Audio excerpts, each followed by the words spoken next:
everyone. In today's video, we're going to be doing a Barbie movie inspired necklace. We're going to be using some polymer clay and then some seed beads by Bead to Live By. And then we're going to be creating this gorgeous necklace. So if you want to see how I made it, then stick around. All right, you guys, so these are the items that we have to work with. I'm going to go through each really quickly here so you guys know what we're working with. I have a leftover piece of the Sculpey polymer clay. I did this blend a while back and it's really close to the colors that I want to use for the Barbie inspired necklace. Then I have white clay. I have a piece of purple left that I think I might blend together. And then I also have a pearl, Sculpey purple pearl that is super pretty, so I might have to do like a little blend and see how we can get to this tone. Then we have the two cutters that look like little shells. That's what Barbie is, you know, she's wearing in the movie. And then we're just going to make a one big one. I think hers are all the same, but I think it looked really pretty if we make two small ones on the end and then one large one in the center. And then we're going to be stringing it all up with some of these beautiful seed beads from the Curated collection subscription box from Beads to Live By. As you know, Beads to Live By sends me every month some of their curated collections and some of their companion bundles. Thank you so much to Cassandra for sending me these, and you'll be seeing them more in detail as we go along with this tutorial. These are the Check Beads companion bundle, and then the other subscription box is the 2-hole beads bundle, and these are just samples. You get more in the actual subscription box. All right, so I'm going to set these to the side for now. Like I said, you'll see them up close more when we start putting together this necklace. But I want to get this clay conditioned. That's what we have to do first. And then I'm going to go and make a blend and see if I can get this a little bit closer and put some pearl in it, because I think it'll look really pretty if we pearlize. We make the pendants in a little bit of pearl. If it doesn't work out that way, then all we need to do is just add some mica powder. But I'll show you guys that. All right, so I'm just gonna keep doing this in speed. I'm gonna speed it up so you guys can see what I'm doing, and then be back when I'm done.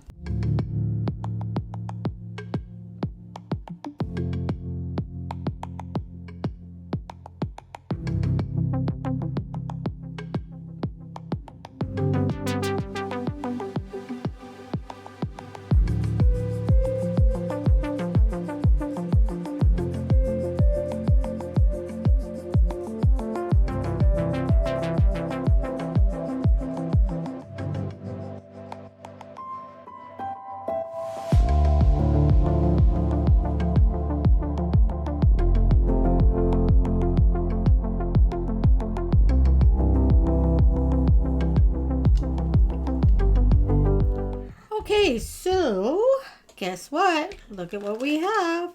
Ta-da! I cut these shells out and then baked it along with other pieces I had. I have this little oven that I use. Look at how beautiful these. I totally forgot I needed to bake these. Usually I kind of wait till I have a bunch of stuff to bake. And then, I totally set these aside and forgot because I was reorganizing, and now check it out. Look at these.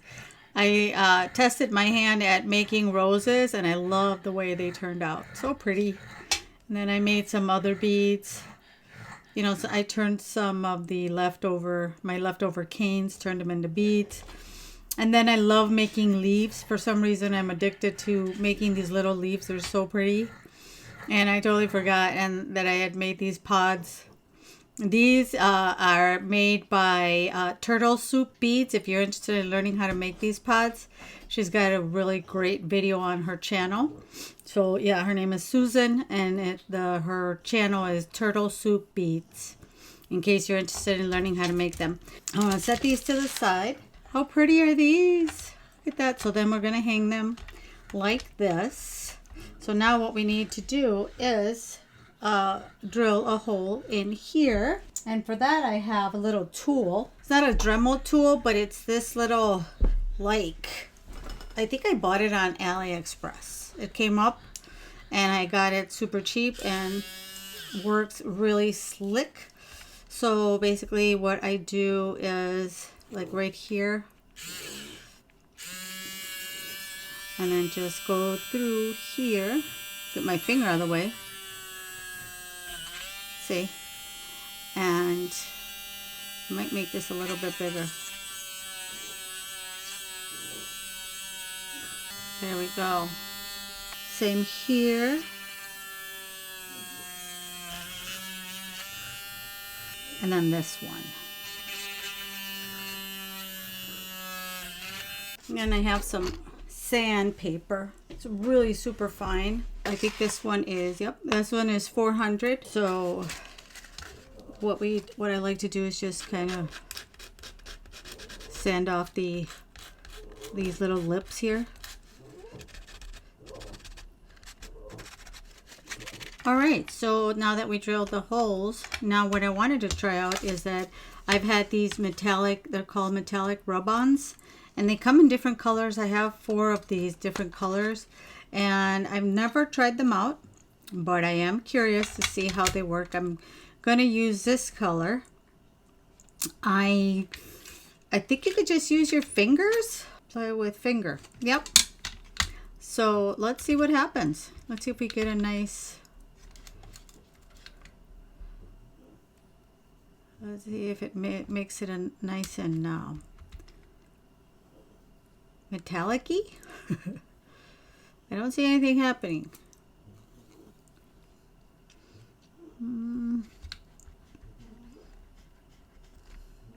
There. Maybe I just needed to dig in a little more. Okay, so it does give it like a little metallic finish, like just makes it look shiny. I don't know if you guys can see it, which is nice. You can definitely add more and go against the grain of the, yeah, I can see it now.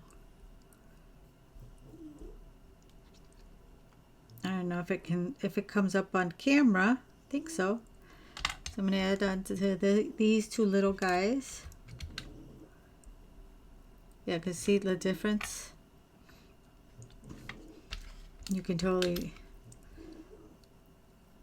see how it's like a wax, metallic wax.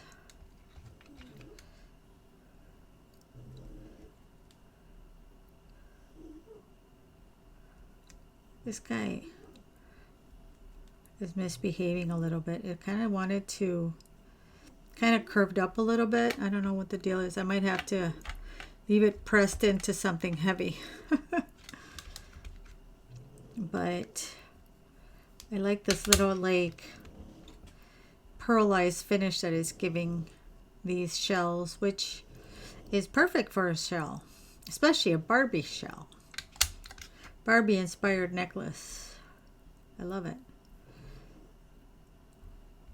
Very pretty. And then last but not least, I'm going to add some gloss glaze. I just got this new one. But what I don't know is do I just let it dry or do I have to bake it again? Stir gently and thoroughly.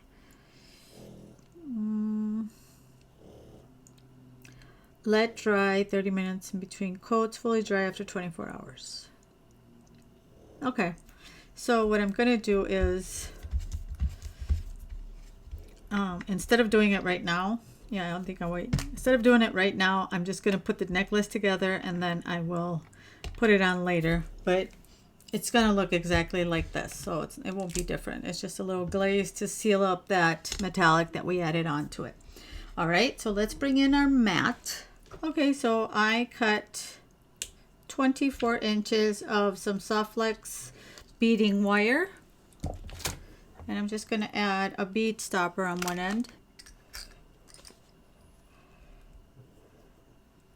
All right, so let's string on some beads.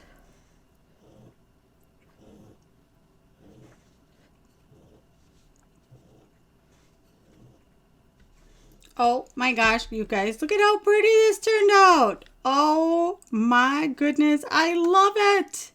It looks so beautiful, and the beads that we got from Beads to Live By turned out so pretty from the subscription, the Curated Collections subscription box. That's what I used to add to the rest of the beading wire, you know, to close it out, because there wasn't enough for these, but that's okay because I think it turned out super pretty. You know, you really don't see much of this part anyway. You can always put an adjuster chain here or another little dangle there, you know, make some more of these as earrings. Oh my gosh, I love this. I love it. I love it. I love it. I love the way it turned out. I'm going to go and seal this before we lose the shininess. But I wanted you guys to see it and see what you, let me know in the comments what you think, if you liked it or you didn't. I love Barbie, and I always dream with having the Barbie house. So you know, the movie is kind of super cool, and I might just watch it by myself if nobody else wants to watch it with me.